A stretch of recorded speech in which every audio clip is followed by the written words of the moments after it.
જય સ્વામિનારાયણ વિદ્યાર્થી મિત્રો. દરેક વિદ્યાર્થી મિત્રોને નવા વર્ષના જય સ્વામિનારાયણ. કેમ છો વિદ્યાર્થી મિત્રો? મજામાં છો ને? ચાલો વિદ્યાર્થી મિત્રો, હવે આપણે ઓનલાઈન શિક્ષણમાં દ્વિતીય સત્રનો પ્રારંભ કરવા જઈ રહ્યા છીએ. દરેક વિદ્યાર્થી મિત્રોએ પાઠ્યપુસ્તક, નોટ, પેન લઈ લીધા છે ને? તો ચાલો ધોરણ 8 સામાજિક વિજ્ઞાન પાઠ પહેલો, ધાર્મિક સામાજિક જાગૃતિ વિશે વિદ્યાર્થી મિત્રો આપણે હવે અભ્યાસ કરવાનો છે. એમાં જોઈએ તો 19મી સદીમાં ભારતીય સમાજ અંધશ્રદ્ધાઓ, વહેમો, અજ્ઞાનતા, કુરિવાજો, જ્ઞાતિ પ્રથા જેવા અનિષ્ટોની ચુંગાલમાં ફસાયેલો હતો.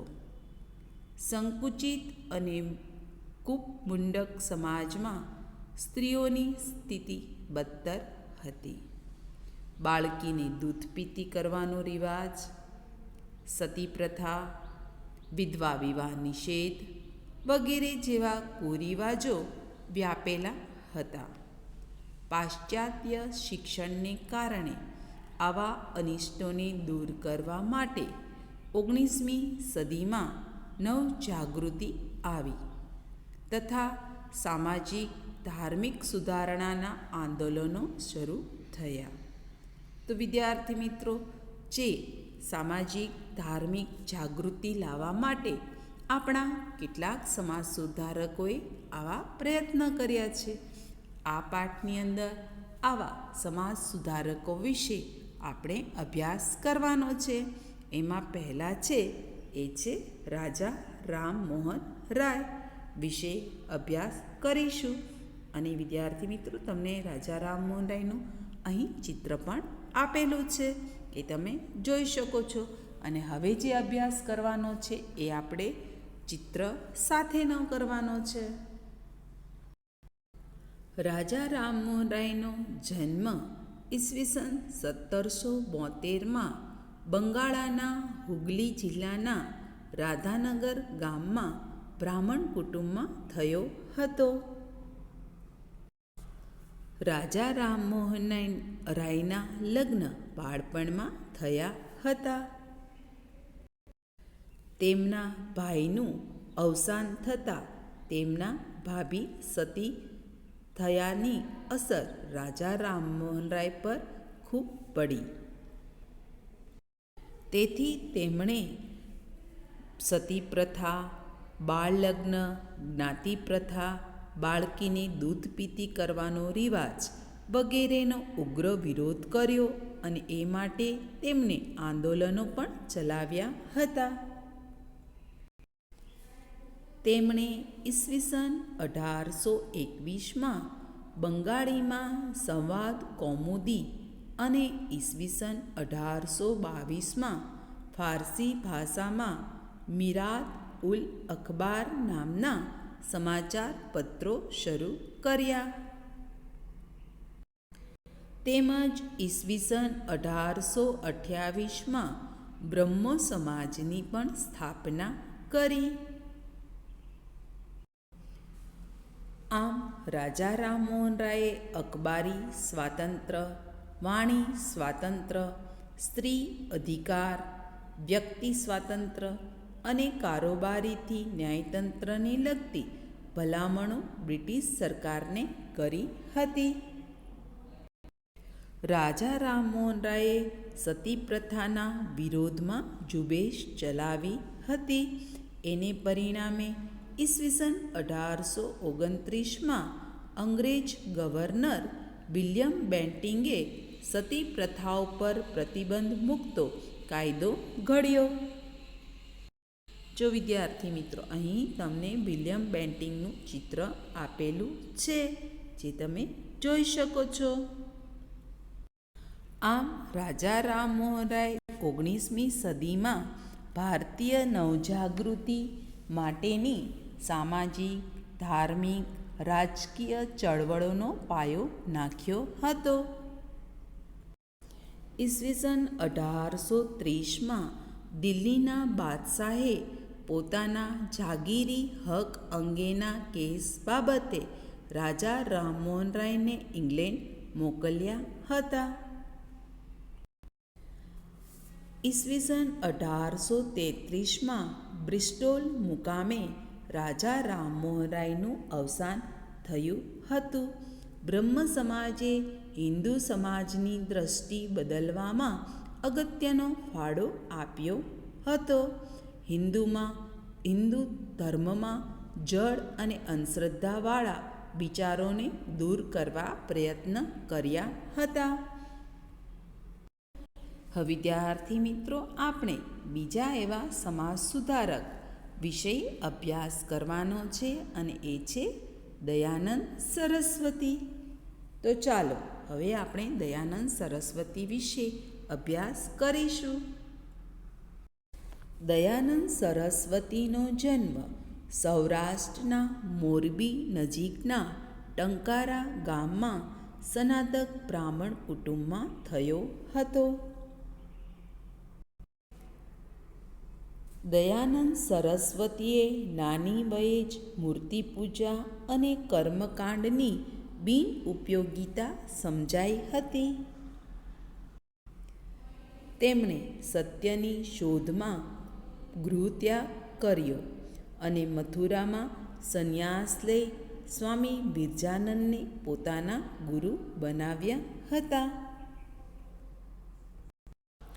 તેમણે 15 વર્ષ સુધી દેશભરમાં પરિભ્રમણ કરી યોગનો અભ્યાસ કર્યો હતો અને કહેવાય છે કે તેમણે મથુરામાં સંન્યાસ લઈ અને બિરજાનંદ કે જેઓ બંને આંખે અંધ હતા તેમને પોતાના ગુરુ બનાવ્યા અને તેમની પાસે હિન્દુ શાસ્ત્રનો પણ અભ્યાસ કર્યો હતો. દયાનંદ સરસ્વતીએ વર્ગ અને જ્ઞાતિવિહીન સમાજ રચના દ્વારા ધાર્મિક, સામાજિક, રાષ્ટ્રીય દ્રષ્ટિએ દેશની એકતા સાંધવાનો પ્રયત્ન કર્યો હતો. તેમણે વેદોમાં ભારતીય ધર્મ અને સંસ્કૃતિના દર્શન કર્યા. તેમણે લોકોને વેદો તરફ પાછા વાળ્યા અને એકેશ્વરવાદનો બોધ આપ્યો. તેમજ સત્યાર્થ પ્રકાશ નામના ગ્રંથની પણ તેમણે રચના કરી હતી. તેમણે બાળલગ્ન, ક્રિયાકાંડ, સતી પ્રથા અને અસ્પૃશ્યતાનો વિરોધ કર્યો હતો. તેમણે એકેશ્વરવાદનો બોધ આપ્યો. તેઓ હિન્દી ભાષામાં જ બોધ આપતા હતા, તેથી તેમના વિચારો દેશના લોકો સુધી પહોંચી શક્યા હતા. દયાનંદ સરસ્વતીએ આર્ય સમાજની સ્થાપના ઈસવીસન 1875માં કરી હતી, જેનો પ્રચાર પંજાબ, લાહોર, ઉત્તર પ્રદેશ, રાજસ્થાન અને ગુજરાતમાં કરવામાં આવ્યો હતો. આર્ય સમાજે ધર્માંતર પામેલા હિન્દુઓને હિન્દુ ધર્મમાં પાછા લાવવા માટે શુદ્ધિ ચળવળ શરૂ કરી, જેનાથી હિન્દુઓને પાછા આવવાના દ્વાર ખુલ્લા મૂકવામાં આવ્યા હતા. સ્વામી દયાનંદ સરસ્વતીના અવસાન પછી લાલા હંસરાજ, પંડિત ગુરુદત્ત અને લાલા લજપતરાય જેવા નેતાઓએ સંસ્થાની પ્રવૃત્તિઓ ચાલુ રાખી. એટલે કે આર્ય સમાજના જે કાર્યો હતા તે આ ત્રણેય લોકોએ આગળ વધાર્યા હતા. સ્વામી શ્રદ્ધાનંદે ઈસવીસન 1902માં હરદ્વાર પાસે કાગડી ગુરુકુળ અને ગુજરાતમાં વડોદરામાં આર્ય કન્યા વિદ્યાલય શરૂ કરવામાં આવ્યું. જો વિદ્યાર્થી મિત્રો, અહીં તમને આર્ય કન્યા વિદ્યાલય શરૂ કરવામાં આવ્યું છે. તમને મેં આર્ય ગુરુકુળ બોલ્યું હતું ને, એ અહીં ગુજરાતમાં વડોદરામાં આર્ય કન્યા વિદ્યાલય શરૂ કરી કે જેમાં મોટાભાગના મહિલાઓ એટલે કે સ્ત્રી લોકો અથવા છોકરીઓ એ વધારે અભ્યાસ કરી શકે. તમે વિદ્યાર્થી મિત્રો અગાઉ આપણે જોયું હતું કે ભાઈ એ વખતે 19મી સદીમાં સ્ત્રીઓનું સ્થાન સારું હતું નહીં, એટલે કે સ્ત્રીઓને ભણવાનો અધિકાર હતો નહીં. પણ આપણા સમાજ સુધારકોએ મોટે ભાગે સ્ત્રી શિક્ષણ લે એની હિમાયત કરી હતી. એટલે રાજા રામમોહન રાયે પણ એમની હિમાયત કરી. સાથે સાથે દયાનંદ સરસ્વતીએ વડોદરામાં આર્ય કન્યાલય એટલે કે ફક્ત મહિલાઓ એટલે કે છોકરીઓ માટે શિક્ષણ લે એ માટેની સ્કૂલોની તેમણે શરૂઆત કરી હતી, જેમાં શિસ્ત, શ્રમ, સંયમ અને ચારિત્રના પાઠોનું શિક્ષણ આપવામાં આવતું હતું. તો જોયું ને વિદ્યાર્થી મિત્રો, દયાનંદ સરસ્વતીએ પણ રાજા રામમોહન રાયની જેમ જ જે મૂર્તિ પૂજા થતી હતી, ક્રિયાકાંડ થતા હતા, બાળ લગ્નો સમાજમાં થતા હતા, સતી પ્રથા હતી, અસ્પૃશ્યતા હતું, એ બધુંને દૂર કરવા પ્રયત્ન કર્યા અને એમને છોકરીઓના શિક્ષણ માટે પણ પ્રયત્ન કર્યા હતા. આવા દયાનંદ સરસ્વતી હતા, જે આપણે એનો અભ્યાસ કર્યો.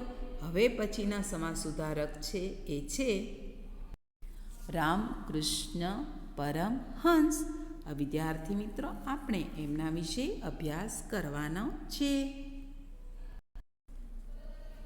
રામકૃષ્ણ પરમહંસ ભારતીય સંસ્કૃતિના જ્યોતિર્ધર અને બધા જ ધર્મના સત્યને પામનાર સંત અને સુધારક હતા.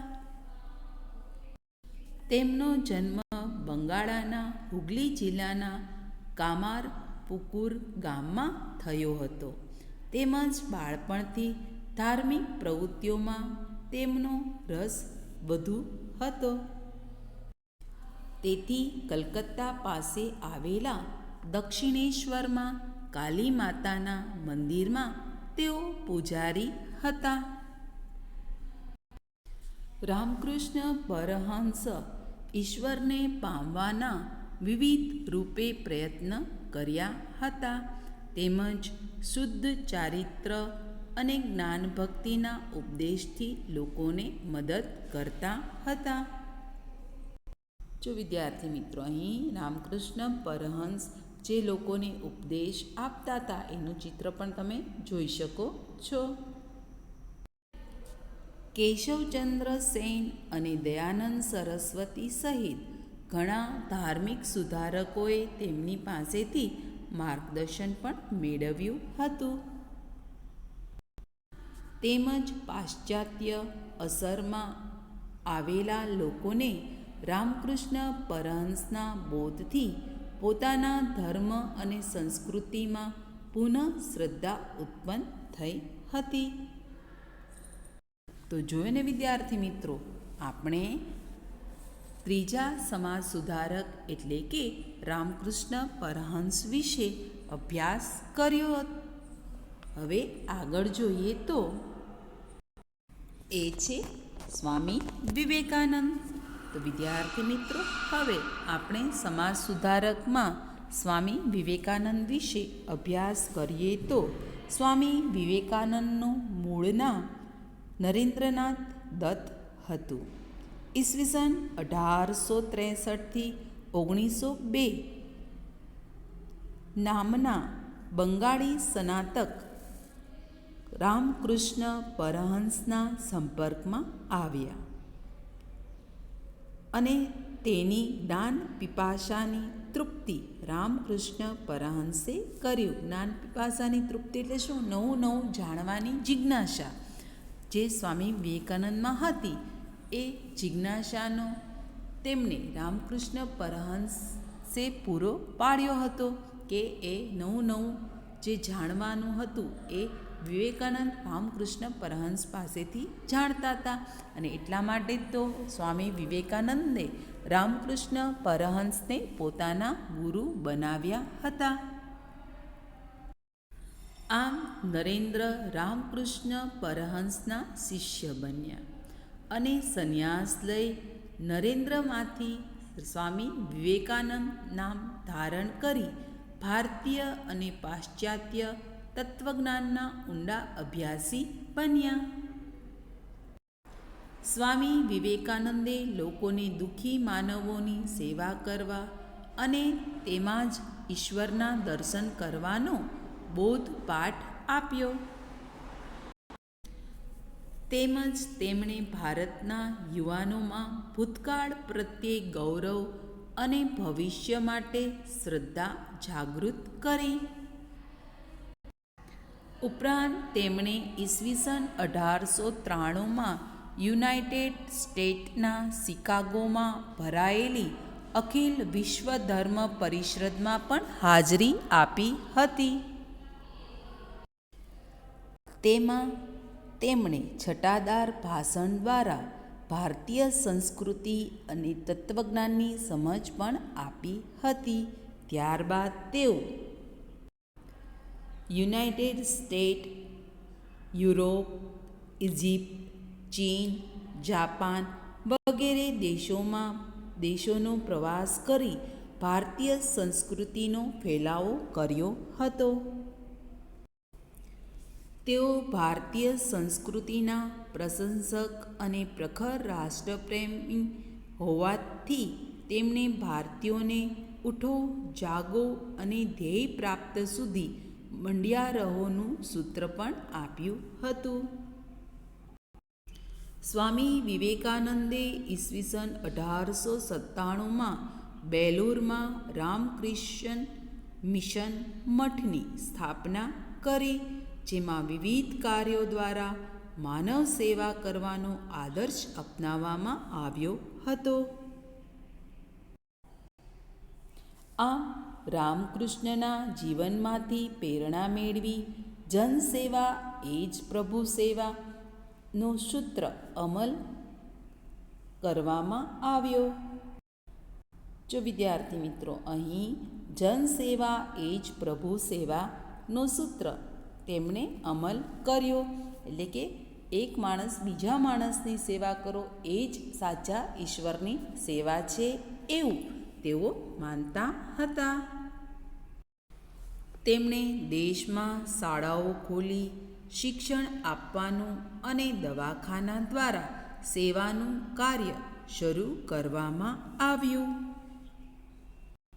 અને રામકૃષ્ણ પરમહંસ કે જે સ્વામી વિવેકાનંદના ગુરુ હતા, તો પોતાના ગુરુના નામ ઉપરથી જ તેમણે રામકૃષ્ણ મિશનની જે સ્થાપના કરી હતી. તો આ મિશનની શાખાઓ ભારતમાં અને દેશ વિદેશમાં પણ આજે કાર્યરત છે. તો વિદ્યાર્થી મિત્રો, આજે આપણે પહેલા પાઠની અંદર જે 4 સમાજ સુધારકો વિશે અભ્યાસ કર્યો એમાં હતા રાજા રામમોહન રાય, દયાનંદ સરસ્વતી, રામકૃષ્ણ પરમહંસ અને છેલ્લા વિવેકાનંદ વિશે અભ્યાસ કર્યો છે. તો વિદ્યાર્થી